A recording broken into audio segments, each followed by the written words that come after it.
युगल गीत। सविलास वीक्षण। भगवान अपनी आँखों से देख रहे हैं और आँखें लीला कर रही हैं, विलास कर रही हैं, माने स्थिर नहीं, चंचल है। वायु रामायण में एक प्रसंग आता है कि संसार में जीवन सफल किसका और संसार में जीवन विफल किसका है। तो वो प्रसंग है कि रामचंद्र भगवान ने जिसको अपनी आँखों से देख लिया उसका जीवन सफल हो गया, और जिसने रामचंद्र भगवान को अपनी आंखों से देख लिया उसका जीवन सफल हो गया। और जिसको राम ने नहीं देखा और जिसने राम को नहीं देखा उनका जीवन विफल हो गया। जीवन की सफलता भगवान के दर्शन। गोपियों ने निश्चय कर लिया कि संसार में लोगों को आंख मिलने का केवल इतना ही फल है, हम जानते हैं। इस अक्षणवताम फलम इदम न परम विदाम, दूसरा कोई फल नहीं। और वो फल है कि श्याम सुंदर भगवान का दर्शन।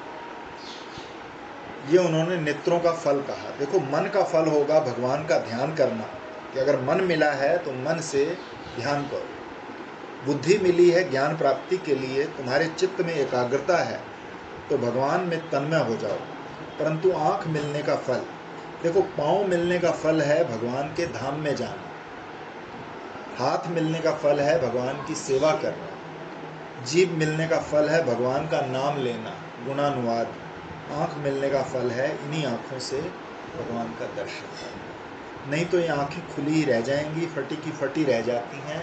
ये कहते हैं ना कि भाई भगवान जो है अवतार इसीलिए लेते हैं कि जिनकी आँखें संसार को नहीं देख सकती उनकी आँखें क्या करेंगी। तो इसलिए वो अपना रूप दिखाने के लिए कि लो तुम मेरे को देखो, तुम संसार को नहीं देखना चाहते तो लो मैं आ गया, मेरे को देखो। तो गोपियों को देखते हैं भगवान श्री कृष्ण। प्रातःकालीन कथा में ये प्रसंग आया था कि देखना भी दो तरह का होता है। एक सामान्य रूप से देखना, सड़क पर खड़े हो गए, हजारों आदमी आ रहे हैं जा रहे हैं, सबको देख रहे हैं, ये सामान्य रूप से देखना है। और उसमें अपना कोई प्रिय व्यक्ति आ गया तो कैसे खुशी से भर के प्रेम से उसको देखो कि आज तो इस भीड़ में अपना प्रिय आ गया। तो वैसे तो भगवान ईश्वर के रूप में सबको देखते हैं, उनका वीक्षण अनंत है। उनके ईक्षण से सृष्टि हुई, तो एको अहम बहुश्याम प्रज्ञाम, तो उनके ईक्षण से तो सृष्टि हुई। तो परंतु वीक्षण क्या है? विशेष विशेष व्यक्ति का निर्माण किया, इसमें विशिष्ट रहेंगे, प्रिय रहेंगे, अव्यय रहेंगे। तो ईक्षण किया सामान्य रूप से सारी सृष्टि का, और वीक्षण किया तो विशेष विशेष व्यक्तियों को बना दिया। लेकिन जब सविलास वीक्षण किया तो लोगों के हृदय में चाह दे दी। ईश्वर के लिए चाह का हृदय में आना ये जीव का सबसे बड़ा सौभाग्य है। ज्ञान मार्ग में जिज्ञासा का उदय होना, ज्ञान की इच्छा, ज्ञान की कामना। मोक्ष मार्ग में मोक्ष की इच्छा का उदय होना, क्योंकि मोक्ष मार्गी तरह तरह के होते हैं। कोई कहता है हमको निष्काम कर्म से मोक्ष मिलेगा, कोई कहता है किसी देवता की उपासना से मिलेगा, कोई कहता है समाधि से। तो मोक्ष मार्गी भी तरह तरह के होते हैं, परंतु सच्चे जिज्ञासु कोई कोई होते हैं। तो एक होते हैं मुमुक्षु, एक होते हैं जिज्ञासु, एक होते हैं प्रेक्षु। तो अपने जीवन निर्माण करना बुभुषा है, माने बनने की इच्छा, हम ऐसे बने। ये बुभुषा जो है ये सत्य में आकृति विशेष की उपाधि छोड़ करके तब होती है। ऐसा राजा, ऐसा योगी, ऐसा सिद्ध बन जाऊं, ये बुभुषा होती है। तो दूसरी होती है जिज्ञासा। जिज्ञासु बनना चाहे कुछ बने चाहे ना बने, लेकिन सत्य क्या है ये तो हमको मालूम हो जाए। हम नरक में रहने को तैयार, स्वर्ग में जाने को तैयार, पर हम सच से वंचित होकर के नहीं रहना चाहते। ये ज्ञान की प्यास है, इसका नाम जिज्ञासा है। और प्रेक्षु होना, प्रेक्षा होना, अपना प्रेम जो श्याम सुंदर है, परमानंद स्वरूप आह्लादनी के द्वारा आविष्टित जो श्याम सुंदर हैं, उसकी प्राप्ति की जो लालसा है उसको प्रेक्षा बोलते हैं। तो ये कृष्ण कौन है कि सत्य चित्त आनंद, बुभुषा का, जिज्ञासा का और प्रेक्षा का विषय भी है और आश्रय भी है, यह अखंड है। तो अपनी सविलास विशेष दृष्टि के द्वारा ये किसी के हृदय में अपनी चाह देता है। तो कौन है ऐसा जो श्री कृष्ण का दर्शन चाहता है? दिदिक्षु। गोपियों के हृदय में देखने की लालसा होती है, हाथ में भी खुजली होती है, आँख में प्यास लगती है। कृष्ण ने ऐसा वेग दिया, गोपियाँ कहती हैं ऐसा वेग आया। वेग जब सामान्य होता है तब गति होती है, और जब वेग सामान्य को पार कर जाता है, असाधारण वेग हो जाता है, तो गति बंद हो जाती है, रुक जाती है। जहाँ नियंत्रण में वेग होता है वहाँ गति होती है, और जहाँ वेग अनियंत्रित हो जाता है वहाँ गति नहीं होती है। कुछ गति गमिता, जड़ता संचारी भाव का उदय हो गया। पेड़ की तरह बेचारी खड़ी चल नहीं सकती। गोपी कृष्ण को चाहती है लेकिन पांव उठाकर चल नहीं सकती। ये ईश्वर की लीला है। पेड़ ही क्यों, कल जीवन मुक्ति की दृष्टि से ये बात सुनाई थी। मनु जी कहते हैं पेड़ के भीतर एक विशेषता है, उनको भीतर होश तो रहता है कि कौन हमको कुल्हाड़ा मार रहा है, कौन हमको सींच रहा है। ये बात समझते तो हैं लेकिन कुछ कर नहीं सकते। पेड़ के नीचे बैठकर कोई गाली दे तो वो समझ जाता है गाली देने वाला है, लेकिन गाली का प्रतिकार नहीं कर सकता, चपत नहीं मार सकता, क्योंकि वो सहने के लिए पैदा हुआ है। ये उसकी विशेषता है। तो गोपियां जो हैं वो वृक्ष गति को प्राप्त हो जाती हैं। मैंने उनको मालूम है वो रहा हमारा प्यारा, उसको आलिंगन, उसके आलिंगन में ही हमें परम सुख है, ये भी मालूम है, लेकिन पांव उठाकर उसके पास जा नहीं सकते। उस समय मन में कितना वेग होता है मनुष्य बता नहीं सकता। तो वृक्ष बताने का अभिप्राय क्या हुआ कि हम सब समझती बूझती वृक्ष सरीखी हो जाती हैं। ये वृक्ष होने का भाव क्या है कि हम देखते हैं पर कुछ कर नहीं सकते। मैंने बताया था एक दिन कि हमने एक ऐसी वस्तु देखी थी कि मेरा मन होता था कि मैं लेट जाऊं धरती में, परंतु शरीर हिलता नहीं था। मन में होता था हाथ जोड़ूं, पर हाथ जुड़ते नहीं थे। सिर झुकाऊं, पर सिर झुकता नहीं था। तो जब तक आपकी ऐसी दशा ना हो तब तक आप कैसे समझेंगे। वो चाहती है कि जीभ से कृष्ण को चाट लें, वो चाहती हैं आंखों से कृष्ण को पी जाएं, चाहती हैं हृदय से लगा लें, वो चाहती हैं भुजपाश में कृष्ण को बांध लें, लेकिन शरीर हिलता नहीं। एक विशेषता इस युगल में ये आई कि इन्होंने दूसरों से पहले कश्मलम का वर्णन किया है। देवियां मोहित हो गई, उनको अपने वस्त्र का बाल का भी ख्याल नहीं रहा। यहाँ भी वर्णन किया, देवी देवता सब के सब मोहित हो जाते हैं। वो शक्र शर्व परमेष्ठी पुरोगा, ब्रह्मा इंद्र शिव सब मोहित हो जाते हैं। अब विशेषता ये है कि अब अपना मोह बताती है। माने पहले दूसरों को मोहित होते देखा करती थी, अब इनका अनुभव बढ़ गया, अब ये स्वयं मोहित हो गई। जब स्वयं मोहित हो गई, ऐसी स्थिति हो गई, तो पहले ये पति को भूल जाती थी, पुत्र को भूल जाती थी, घर को भूल जाती थी, धन को भूल जाती थी, कर्तव्य को भूल जाती थी, लेकिन अपने शरीर की सुध रहती थी। अब की ऐसी भूली कि अपने शरीर की सुध भी नहीं रही। तो इनका जो आवरण था और आभूषण था, दोनों एक साथ, उनकी समाधि और उनकी वासना दोनों एक साथ भंग हो गए। वसन से वासना और कबर से समाधि। तो एक ऐसी चीज आई, जब वासना होती है तो निरोध नहीं होता, जब निरोध होता है तब वासना नहीं होती।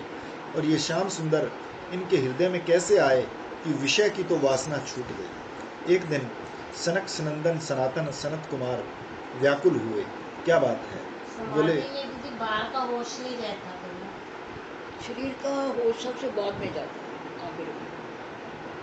जब केवल नाम का साक्षात्कार या स्वरूप का साक्षात होता है तो भी शरीर जड़ हो जाता है। उस वक्त शरीर पता ये नहीं लगता कि हम कौन हैं, कहाँ हैं, फिर वही दिखता है। तो साक्षात्कार पूरा हो जाए तो फिर क्या है। एक दिन सनक सनंदन सनातन सनत कुमार व्याकुल हुए, क्या बात है? बोले हमारी समाधि छूट गई। तो माताओं ने कहा छूट गई तो फिर लगा लो। बोले नहीं, लगाना तो हम चाहते हैं, समाधि लगाना हमारे लिए कोई कठिन नहीं, जब चाहें तब समाधिस्थ हो जाएं, लेकिन हम चाहते हैं कि आज जिसने हमारी समाधि तोड़ी थी हम फिर लगाएं तो फिर वही आकर तोड़े। बोले वो कौन भले मानुस जिसने तुम्हारी समाधि तोड़े?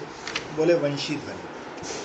आज समाधि लगी हुई थी, वंशी ध्वनि आई तो समाधि छूट गई। तो ऐसा मज़ा आया। तो जो लोग समाधि लगाने का गुर जान जाते हैं उनके लिए समाधि लगाना कठिन नहीं होता, ये तो छोड़ देने भर की देर है। दास कबीर जतन से ओढ़ी ज्यों की त्यों धर दीनी चदरिया। आनंद में प्राण में कोश को ज्यों का त्यों रख दो, दृश्य को ज्यों का त्यों रख दो, और समाधि तो तुम्हारी सेवा करे। तुम्हारी एक दासी का नाम समाधि है, जैसे घर में एक नौकरानी रहती है, सब काम करती है, ऐसे महात्मा आनंद में प्राण में कोश को ज्यों का त्यों रख दो, दृश्य को ज्यों का त्यों रख दो, और समाधि तो तुम्हारी सेवा कर रही है। दुनिया के लोग उसको बहुत बड़ा समझते हैं। तो बोले समाधि लगाना हमारे लिए कठिन नहीं है, लेकिन फिर वही वंशी ध्वनि बजे। हो गया जब के समझ के करते हैं तो फिर वो सारी चीजें ऐसी मतलब ये है कि हम देखते हुए भी ना देखें, सुनते हुए भी ना सुने, दृश्य को भी परे कर दे, और स्तंभ हो जाएगा, फिर जड़ता आ जाएगी, जड़ता ही समाधि है। और कुछ ठीक। अब वर्णन करते हैं, गले में मणियों की माला है। आप देखो, ये श्री कृष्ण जो हैं ये गले में कौस्तुभ मणि धारण करते हैं, परंतु आज कौस्तुभ मणि के अतिरिक्त एक मणियों की भी माला है, मणिधरा। भला ये मणियों की माला क्यों पहनते हैं, क्या है? तो जो लोग ध्यान करते हैं उनकी बात है। लोगों को तो बाजार की बात अच्छी लगती है, हम भी कहते हैं अच्छा भाई दिन भर बाजार की बात करते हो, संसार की बात रखते हो, दिन में एक आध घंटा ऐसा भी रखो कि उससे अलग हो जाए। जागृत अवस्था में मन को विश्राम देना, जैसे रोज काम करते हो 12 घंटे तो 6 घंटे सोते भी हो, तो घंटा भर ऐसा रखो कि सुषुप्ति तो हो नहीं और निश्चिंत रहो, और जागृत तो हो पर जागृत से विक्षेप ना हो।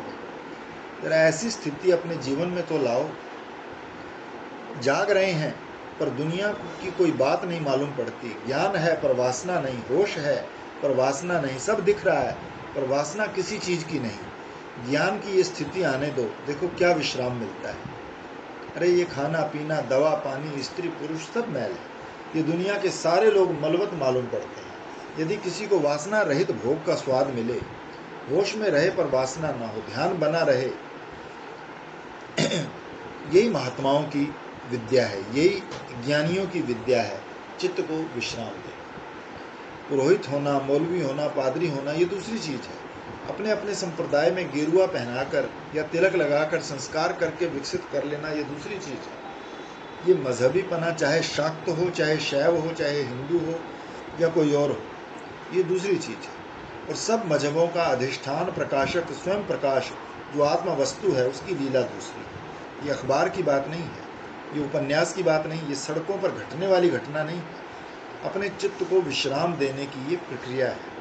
वासनावान के लिए दुर्लभ है, धन होने से ये किसी को नहीं मिल सकती, बहुत कल कारखाना खोलने से भी ये किसी को नहीं मिल सकती, ये दुर्लभ है। तो आप कभी ध्यान करें, अपने हृदय में कब रंग रचाएं, किसका रंग हटाएं, कृष्ण ही रहेगा, दूसरा कोई नहीं रहेगा।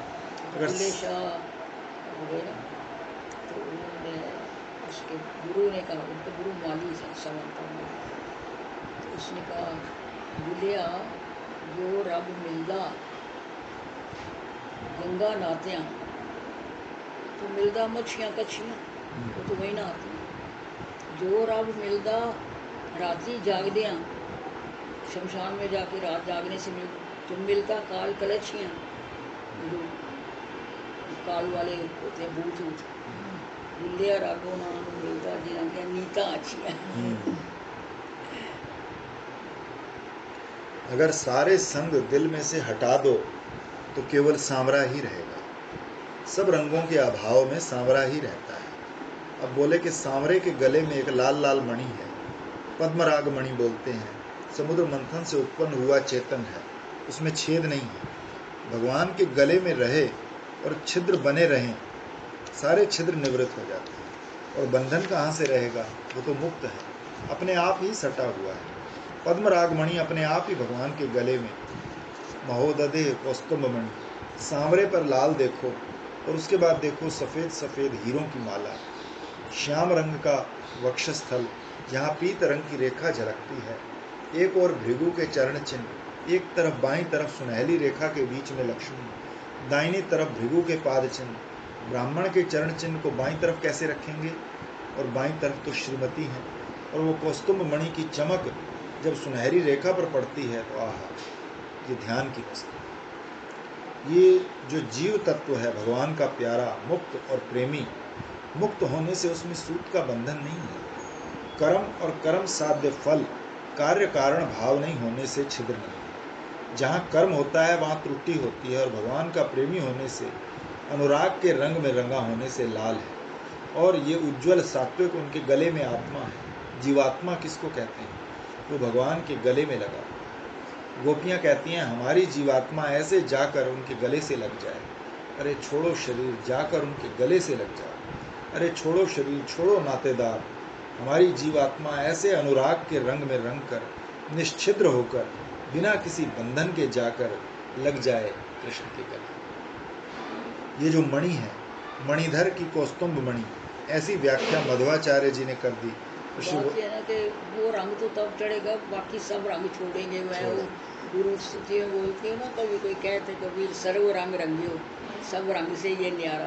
तो ये रंग तो तब चढ़ेगा जब सारे रंग छूट जाएंगे। ये जो गौएं हैं उनका आदिदैविक रूप है, वही तो जो भक्त जीवात्मा है उनका आदिदैविक रूप है मणि। झुंड की झुंड माला कौस्तुभ मणि है, जड़ नहीं है। ऐसे मणि होते हैं भगवान के गले में। उनको हुआ कि भगवान को पानी पिलाना चाहिए, तो झट सखी का रूप धारण करके गिलास में पानी ले आए, ये लो पियो। भगवान को चंदन लगाना है तो झट लगाए चंदन और लगा दिया, फिर मणि होकर अपने स्थान में। ये चेतन होते हैं, जड़ नहीं होते। भगवान के धाम में जड़ और चेतन का विभाग नहीं होता, वहां जड़वत भासमान भी चेतन ही होता है, दे दे ही विभाग। देखो हमारे इस लोक में एक मुर्दा होता है और एक चेतन होता है।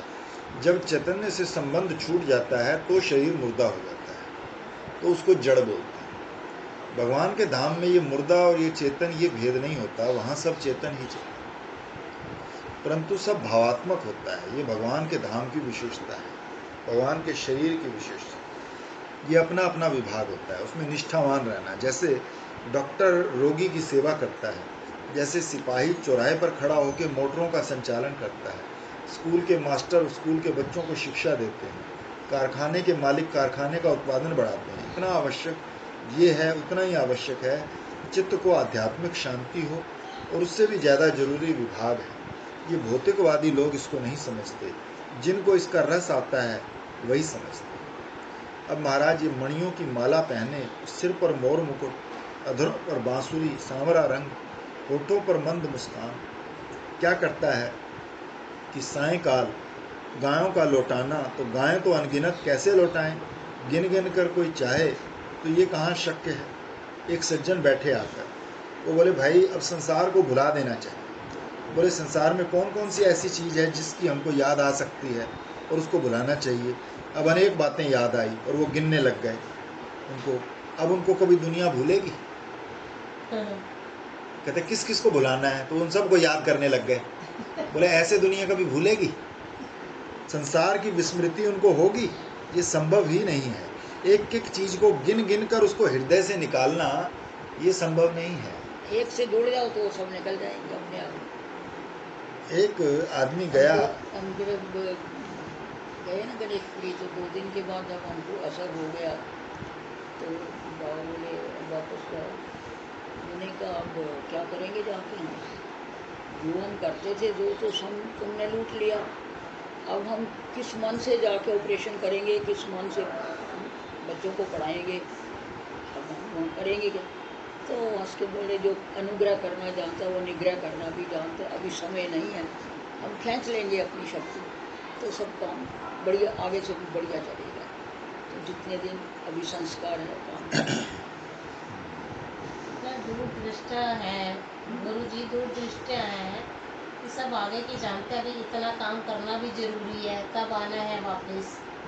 आपका जैसे बताया जो कर्म बाकी था वो पूरा करना था।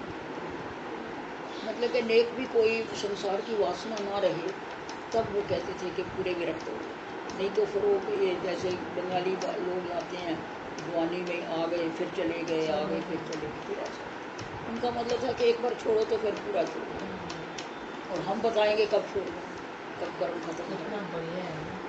तो दीदी जब आपके घर वो आते थे गुरुजी पहले से, हमारे घर आते है ना, तो तब आप डॉक्टर बन रहे थे?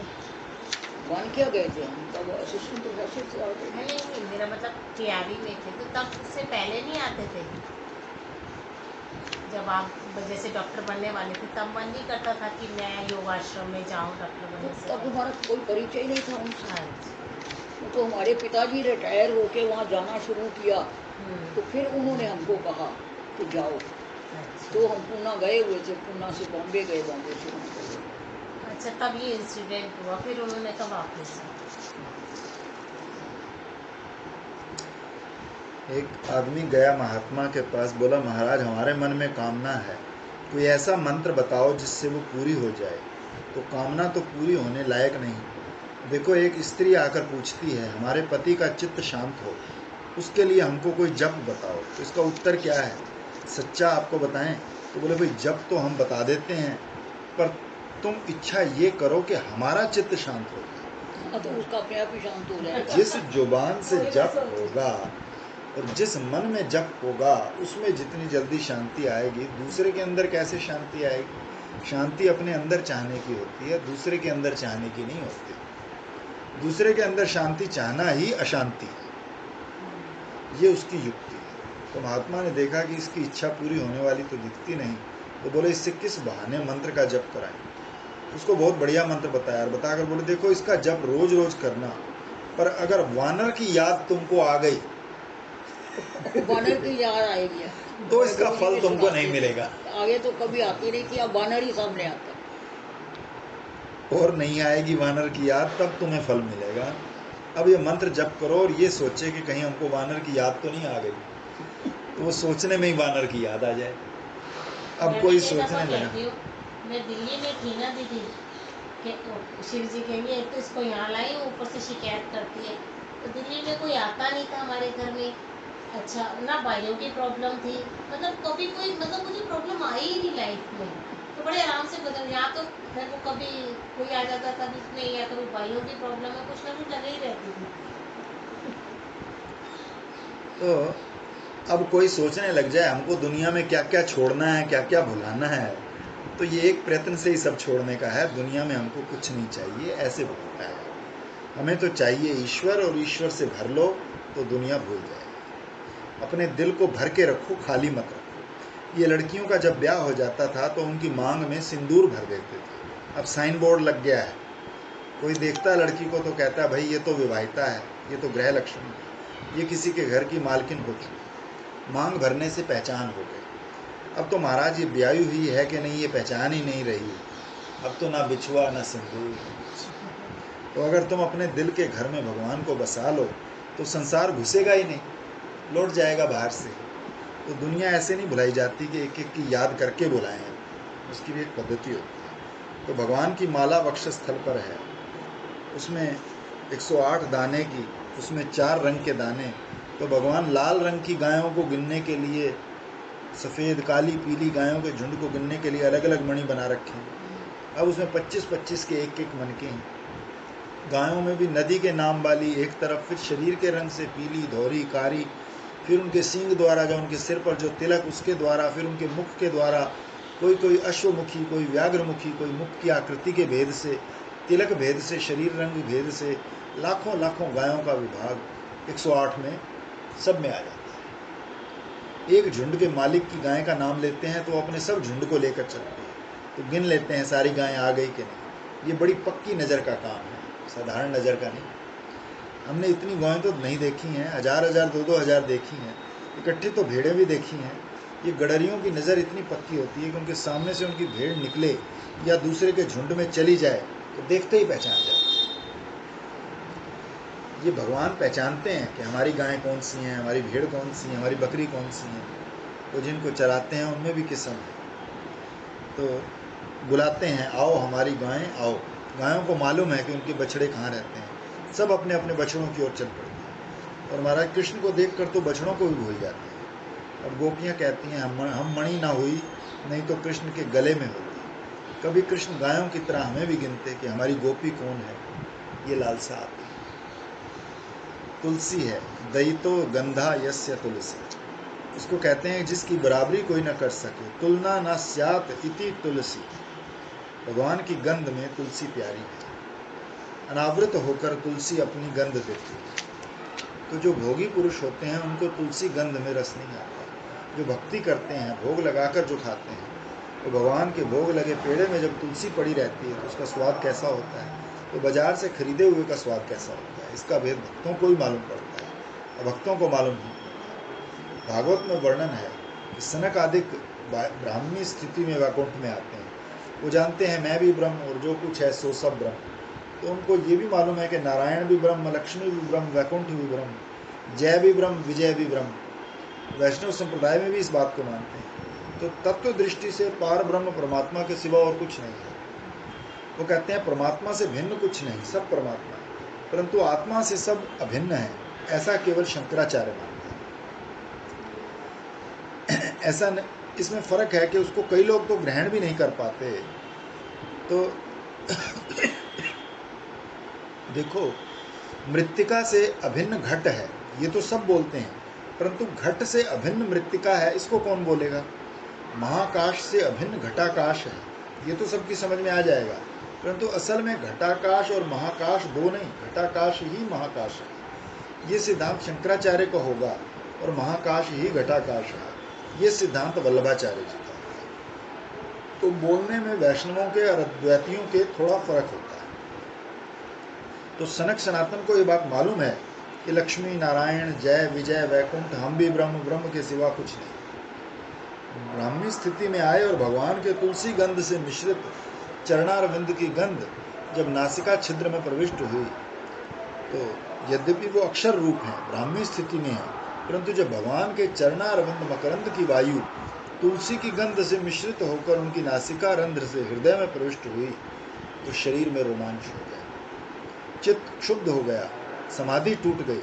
तो तुलसी की गंध ऐसी है, भगवान को बड़ी प्यारी है, ऐसी प्यारी कि स्वयं भगवान उससे राग करते हैं। दैत गंधा है, ऐसे भी कह सकते हैं कि गोपियाँ कृष्ण से राग करती हैं और कृष्ण तुलसी से राग करते हैं। तो जब गोपियाँ देखती हैं कि कृष्ण तुलसी से बहुत प्रेम करते हैं, तो जब देखती हैं कि आहा ये वृंदावन का पौधा तुलसी, इससे इतना प्रेम, और हम वृंदावन की गोपी, हमसे प्रेम नहीं, और हमको ये सौभाग्य प्राप्त नहीं हुआ, हमारे अंग की गंध कृष्ण को प्यारी नहीं लगती, तुलसी की गंध प्यारी लगती है, हम प्यारी ना हुई, तो भी महाराज माल्या तुलसी की माला बनाकर गले में पहनते हैं। उसकी शोभा ही कुछ विशिष्ट है। एक शोभा होती है शांति देने वाली, एक होती है विचार उत्पन्न करने वाली, एक शोभा होती है भभकने वाली जैसे आग जल रही, एक शोभा होती है कि शांति आ जाए।